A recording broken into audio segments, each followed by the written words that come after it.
Sometimes the hardest thing in this business is to be right. I've said that before. I'll say it again.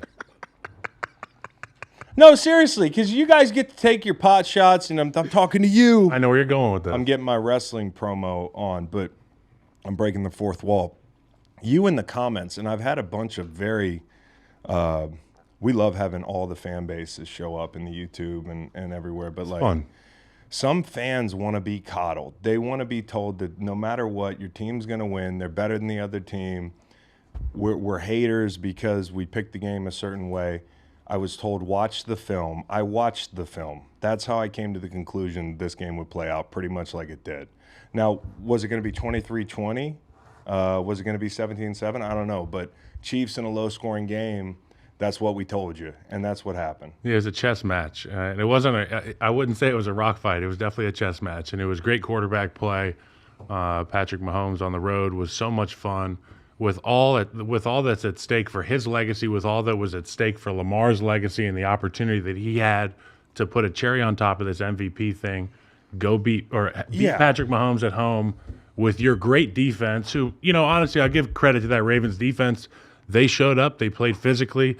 They're an awesome group. They were on their toes the Awesome group. whole night, but sometimes it's not enough. And when you play against a guy like Patrick Mahomes, and when Travis Kelce shows up and he has this magic stuff, and he had Mike's magic stuff out of the bottle, and it's tough to stop. I don't want to take anything away from Lamar Jackson because I think he's great. I'll say the same thing I said at the end of the game with Josh Allen a week ago, although Josh played better in the playoffs. At the end of the season, you go through a checklist. Like, the number one thing on the checklist is the quarterback the guy? The quarterback's the guy. Lamar Jackson's the guy, dude. Like, Spags is that good. That defense is that good. And I don't think Todd Monken had a good game plan. And I don't think they were ready to play the way the Chiefs were. Surprise, surprise. The Chiefs get 10 to 15% better in the playoffs. Yep. I mean, look at Kelce. He looked like a shell of himself all year long. He caught 11 balls on 11 targets yesterday against the best linebacking core possibly in the NFL, or one of the best linebacking cores, and Kyle Hamilton, all-pro safety. So, teams get better in the playoffs. And, when it comes to the Chiefs, like, they are who we thought they were, but not that team that they were showing themselves to be in the middle of the season. Like, the Chiefs, that championship DNA is still in there. And I'm not going to take anything away from Lamar. And I said this last week on a Tuesday night show that I don't think a lot of people listen to, but I went on this rant because people were being so hard on Josh Allen. I do think the reaction to Josh losing the playoffs, there's a lot of people who are tired of hearing Lamar talked about in a negative light, and they think Josh skates. And you're like, what has Josh done that Lamar hasn't done? Why are we comparing anybody to Mahomes? I think that's a little bit of a straw man. Nobody's comparing anybody to Mahomes, and they shouldn't. I put it this way last week. Guys, you know what apex predators are? Mm-hmm. They rule the jungle or the landscape wherever they live. They're the top of the food chain. There are no challenges. If we really knew one, we'd probably be dead. There are no challenges. Yeah, exactly. And, like, all these guys are apex predators, whether they're Josh Allen or Lamar or Joe Burrow. But there's one guy who's a keystone species. Kyle, you know what the difference is? I don't. Keystone species define an ecosystem. They define it for an entire ecosystem. And some animals are keystone species and apex predators. What are some examples? An example would be Patrick Mahomes. Yeah. Okay.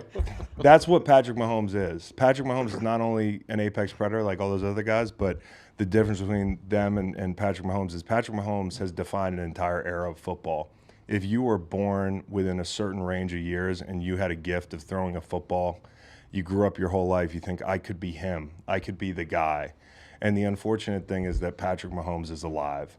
And Patrick Mahomes exists in the AFC. And if you don't play quarterback in the NFC, I don't care how good you are, during this era, it is going to be harder, and your legacy is going to be affected by his existence. And not just that, he's paired with Andy Reid. And like I said, they had the better script. They outplayed him. I've said all year long that I thought Kansas City was, if not the best defense in the league, one of the best 2 or 3. Some people question that. I think you see why in situations like this. Because the defense isn't just the players on the field, it's the defensive coordinator. And McDonald had a great year. And people talking about him like a head coach, I agree with that. But with Spags, this is a guy who's been a part of Giants runs for championships. He's been a part of a lot of these Kansas City runs and a big key piece.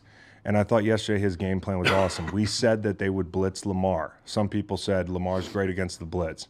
Okay, but that's the problem with looking at raw analytics and looking at raw data without any context.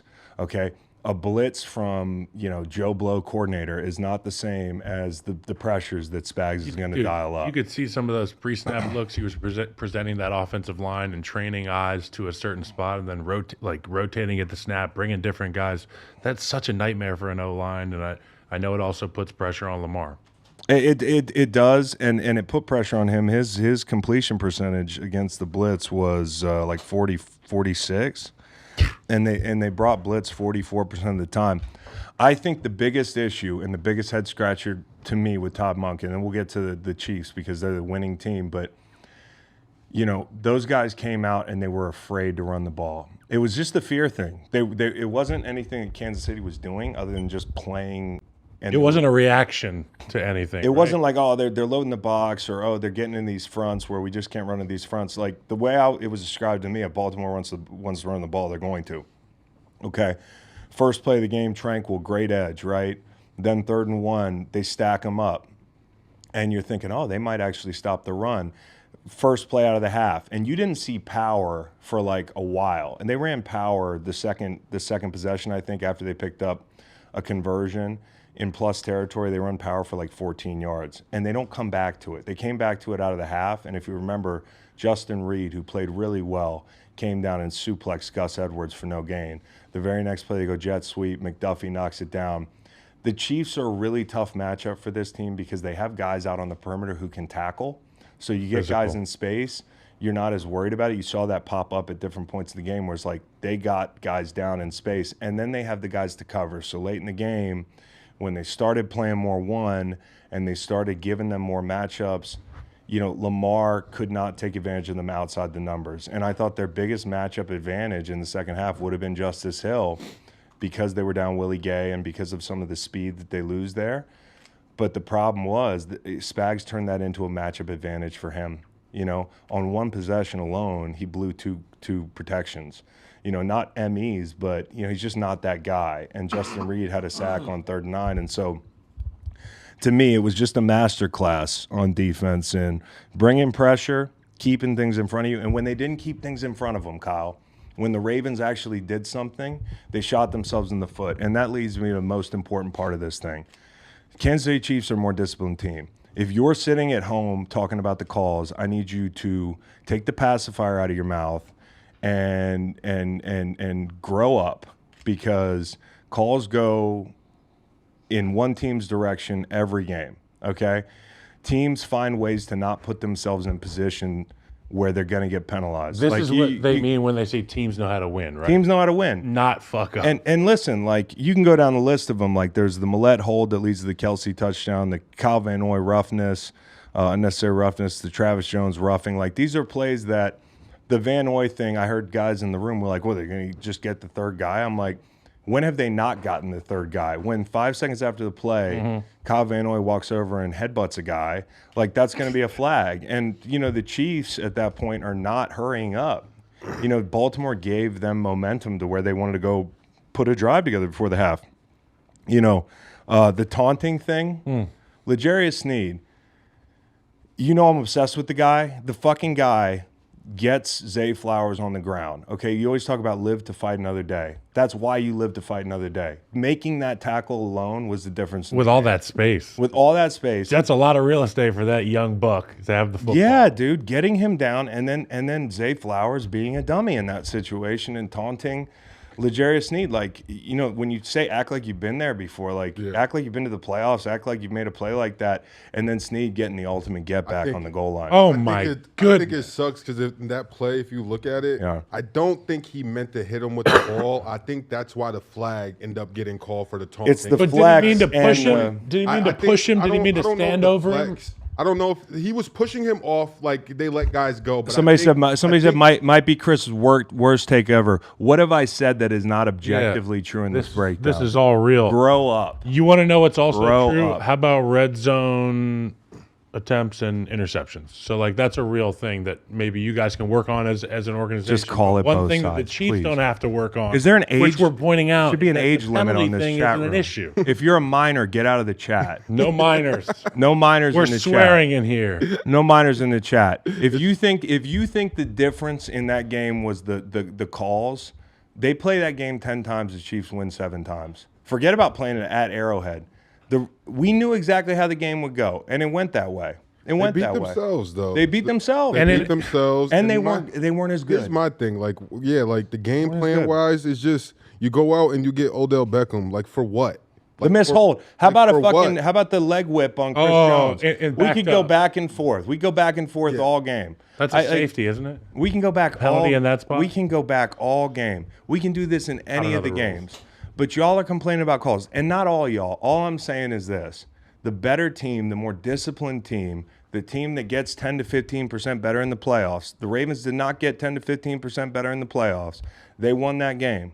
And you want to talk about the defense and all that stuff? They got a great defense. What a team.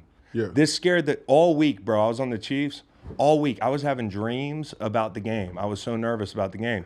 Because, I've stood on the table for these guys. Yep. I don't want to look like an idiot. And also, I don't want to lose money. Yep. But, Sleep and well, then buddy. when Willie Gay is down before Yeah. the game, I'm thinking, bro, I'm on the wrong side of this thing. Next man But up. credit to Spags because somebody from each group that lost somebody made a big play. You want to talk about Bush came in? Bush came in and made the pick. Now, that's a punt into the end zone. Deion No Bush, the reason. one that got away from Chicago. Chicago was he Bears in fans. Chicago? No, his former Miami Hurricane, Deion Bush, was drafted to the Chicago Bears. I was with him for a bit. Good dude. And then we had crossover when I was there in Kansas City. It was so cool to see. Obviously, you hate to see a guy go down, but for Deion to come in, make a big play, it couldn't happen to a better dude. Patient, and then you go make your play. That's one of the untold things that's great about the NFL and kind of shows an organization just having guys ready. Like we always talk about as players or a coach and a player, next man up mentality, because you just never know when guys you're really only as good as your last man. Like people say that until you really have to rely on that. And when you see guys, stars get hurt in big spots and then their backups, it's one of those things in football. Oh, there's a backup in at corner or safety. Oh, let's go right at him. And for you to kind of accept that and then go out there and make big plays, that's always a good little side story. I love talking to the chat. What are they saying? Rick Mao, 10 to 15% better. Who comes up with this garbage? You're right. They're 30% better. Yeah. You're right. They were 30% better. No, because All right. and also if you think about it, and people, the Ravens were 20% worse. But it's people- like what? people have to realize if you're going to beat the Kansas City Chiefs, you have to play your best game. And the games that the Chiefs lost during the season, if you go back and you watch them, they were shooting themselves in the foot. They had so many drop passes this season that that alone was a huge difference where they were losing games because of not because bad quarterback play or what's going on, but Okay. it's And, more. and guess what? And guess what? And guess what? Because I got in this argument on Inside the NFL, and I cannot wait for tomorrow. All my boys, I love those guys, Jay Cutler, Channing Crowder, Ryan Clark, but they were wrong. We were in the middle of the season, and we're doing the production meeting after the Eagles game, and they're talking about the Chiefs. And, they're like, hey, what do you think about the Chiefs? I'm like, I'm not worried about the Chiefs. And so okay, and they take their notes. And then we get on set. And they're like, what do you think about the Chiefs, Chris? I'm like, I'm not worried about them. And then they jump me. They're all like, you idiot. They're all like, you look terrible. They're dropping balls. They're not going to be any good. And I said, who's beating them at this point? I said, at Arrowhead. I don't think I would have took them to go the distance on the road, but as the postseason went on, it was evident to me that they were a better version of that team in the regular season. And what play could be more encapsulating than the very play MVS. that started the argument on Inside the NFL, and the set of Inside the NFL was MVS dropping that ball against the Eagles. 3rd and 9 with the game on the line. I understand throwing the ball because at that point, if you run it, you're really talking about 10 seconds, 15 seconds. You want to end the game right here. You get your man indicator. You've got a safety who's sitting there in robber, and he's got his eyes on Kelsey at the sticks. Kelsey, even when he's not making plays, making plays. Yep. You get Millette on MVS, and, he just launches it, and MVS makes the clutch catch. That's 10 to 15% better. That's who they are. And those 10% of plays that they were missing, They're starting to make those plays in the playoffs, and that's what's scary about the Chiefs, and that's what makes them actually. Patrick Mahomes. I'll do you one further. Yeah. I think I'm about to do what you were about to do. What? This is from Ari Merov's Twitter. Perfect. Okay? Bright guy. Yeah. I haven't met him. Perfect. Smarter than me. Patrick Mahomes has played 17 postseason games, effectively another full season in the playoffs. His stats are as follows, Chris. 14-3 record. He's 422 for 626, which is 67.5%. He's got 4,800 yards, 458 rushing yards, 39 passing touchdowns, 5 rushing touchdowns, and only 7 interceptions. Now, I haven't done the numbers there, but go look at his percentage during the season, Yes. and compare it to that, and find out what the percentage is there. So that's just one Some guy. teams get better in the playoffs. Now go okay? look at Chris Jones' production. Now go take a look at Spag's defensive units production throughout the playoffs. Yep. And you can start to come up with this number, right? Take a look at Harrison Butker in the playoffs. Look at Kelsey in the regular season this Travis year. Kelsey in the fucking Travis playoffs. Kelce dude. averages like 100 Okay, yards. We're answering these questions. And another right now. thing that they weren't afraid to do was they ran the ball. They ran the ball into down safety looks. They ran the ball, dude. These two quarterbacks are incredible. Okay, one's on another level, but Lamar's insane, dude. The play where he shakes off Chanel and scores that touchdown, you're just like, that's what you're worried about. That's the way the Ravens can beat the Chiefs. Yep. Okay, and the play where a blitzer deflects the ball into his hands, like they got that look at the rights. He catches the ball and runs. At one point during the second quarter, I looked up and I said, they really have 2 plays, and they're all Lamar, right? The difference is they both had high heights. It's but for Mahomes and for the Chiefs, they were willing to take the chunks. They were willing to take a chunk of flesh every play. A little something behind your ear, a little something back here. You don't like it when I touch it. A little something Oh, go ahead. They were willing to take the little chunks, and when they had third and manageable or fourth and short, the Kelsey look on Stevens on fourth down, it's Mahomes. It's vintage Mahomes, dude. I'm looking front side to the flat. It's not there. All right, I need a quarter second to look back and check for Kelsey, and he's definitely. I trust the guy. He's got the size, and he's got to step on Stevens, and that throw off his back foot, or the fourth down, I think it was, where he's climbing the pocket and getting drilled, and he hits Kelsey. And this is another thing about being together for a long time. This is the thing. He hits Kelsey. Kelsey's on one side of Stevens when he lets the ball go. He has leverage on one side. The ball sails, just getting it off some miracle. It sails to the other side of Stevens, and Kelsey's able to make that adjustment. They're playing backyard football. Dude. That's what they do. If this is the grass right here, this is ground level. Yeah. Patrick with Travis, which is different than anybody else, knows that he can throw the ball from 0 to 100. 100 being, let's say, 80 inches, 90 inches, whatever Travis's catch radius is. But he can drop a ball in the bucket right here, and he knows Travis can adjust and make the play. That's the difference. These two are they're in unison. They don't even have to. It's nonverbal. They're in a voice chat with themselves while the game's going on. Everything else is muted, and they're just like, "Hey, do you see that? Yeah, I see that." With no Fuck it, sound. let's try With it. no sound. And Chris, a testament to how good Patrick is in the postseason. Here's a stat for you: the Eagles last year led the NFL with 70 sacks, and they had 0 versus Patrick Mahomes in the Super Bowl. The Ravens led the NFL with 31 takeaways this season, and they had 0 versus Patrick Mahomes yesterday. That's wild. That's wild. I mean, and that's the greatness of that quarterback. That's the when Andy you're and Andy used to show, getting too. freebies that you earn on defense because you're so damn good. You don't have those offensively. You don't have those short fields. They didn't give them to him. And I think another big thing in the second half, and this is something that gets lost, but the Chiefs didn't do shit offensively in the second half, but what they did do in situations was flip the field, okay, because they've gotten these situations before this season. Tommy Townsend was great in the second half. I mean, he had the pin punt. He also had a big one out of the shadow of the end zone where he flipped the field completely. But they started a drive at 12-13, and they go 5 minutes from their own 21, and they punt at the 45. Okay? There's another one where they start their own 20 with 14:52 in the fourth. They eat up 4 minutes, and they punt at the Baltimore 48-yard line. They pin them down to the 1-yard line.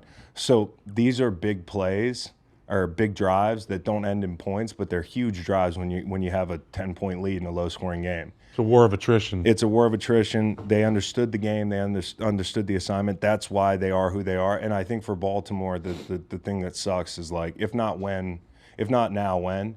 You know, like this was, other than Patrick Mahomes, I think they'd probably be in the Super Bowl, but they got a lot of people they got to sign, and this window is like wide open right now. This year was a great opportunity, and I think the thing that really sucks is you're like, and I know I'm telling you, be patient with Lamar, because all it takes is one run to make it worth it, right? And he has not played well in the postseason at times, but just be patient. But out of the other side of my mouth, I'm saying like, damn, if not now, when? Yeah. You know, it's tough.